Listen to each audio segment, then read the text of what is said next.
1 year ago to the day, 17-year-old unarmed Trayvon Martin was fatally shot by George Zimmerman, as you know, a neighborhood watch volunteer. The details of that night still remain foggy, even 12 months to the day. But soon after the incident, the shooting became a national flashpoint, and it kicked off a conversation about the intersection of race and guns in America. And a year after Martin's death, frankly, not a lot has changed. Just last Friday, a special task force commissioned by the Florida governor, Rick Scott, announced that they saw no reason to make changes to the state's controversial Stand Your Ground law. It allows citizens to use deadly force if he or she, quote, reasonably believes it's necessary to prevent death or great bodily harm to himself or herself, or to prevent the commission of a forcible felony. So far, Zimmerman hasn't even been charged. He and his wife, now living at an undisclosed location in Florida. The parents of Trayvon Martin are holding a vigil. In fact, they were in Manhattan today in an attempt to push for stricter gun laws. All right. You surprised? And I'll start on this side of the table. 12 months later, where we are? Not at all.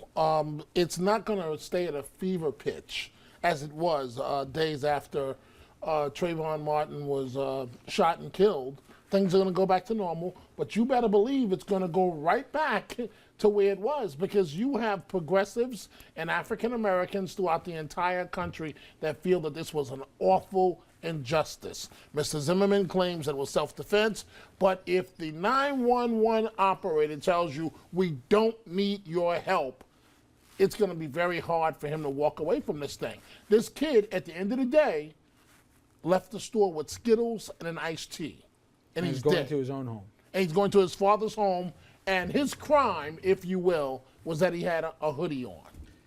I gotta say, I'm surprised how little we've heard about this case in the whole conversation about gun control since Newtown. Granted, Newtown is what everybody's been focused on, but we talked about this for a couple of months after it first happened as an argument in favor of reasonable gun laws, and it seems like it's just disappeared, especially considering how hot a topic gun safety is right now. I'm just wondering, and I'm not challenging.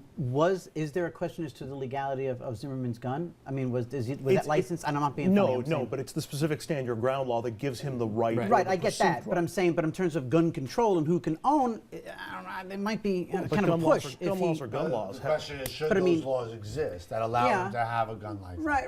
But I mean, look, I think the legacy of this case. Issue, right? I think the legacy of this case is a lot of jumping.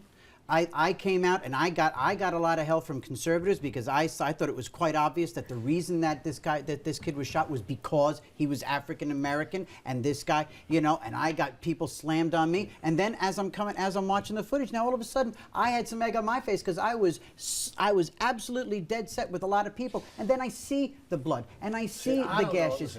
A lot of people jumped, and the president should not have injected himself. Go ahead. But the blood. What does that have to do? What does that have to do with anything? It's just if the kid wasn't armed. Yeah. No. What it has to do with I think it's which is where I'm going.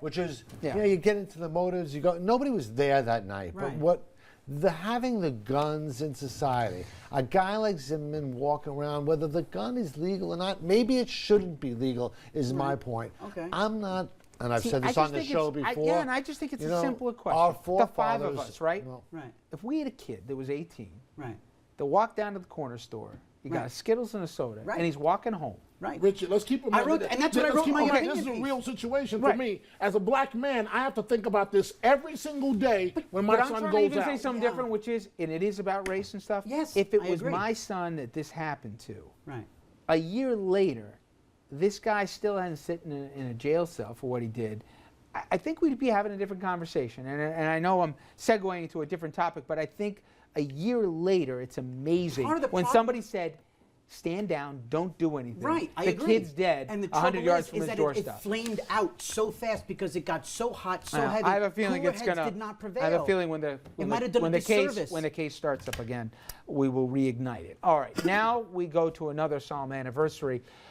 Today, the 20th anniversary of the first terror attack on the World Trade Center, and it was lunchtime on a snowy Friday in 1993 when Islamic fundamentalists, they drove a 1,300-pound truck bomb into the public parking lot under the Trade Center. 6 people died in that attack, more than 1,000 people injured.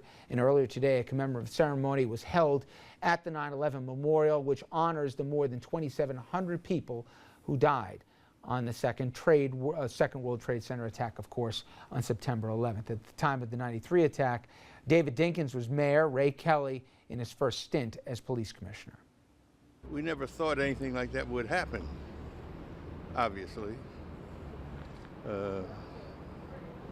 But we know a lot better now, we've learned. Because it was solved so quickly, I think people tended to diminish the seriousness of the threat. And as a result, in part, we paid a price on September 11, 2001.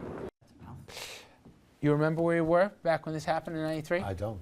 You know, and you know what? I don't either. Do you? Yes, I was in Japan with David Dinkins. He was out of the city. We were in Tokyo and Osaka, specifically Osaka when it happened, and it was nighttime.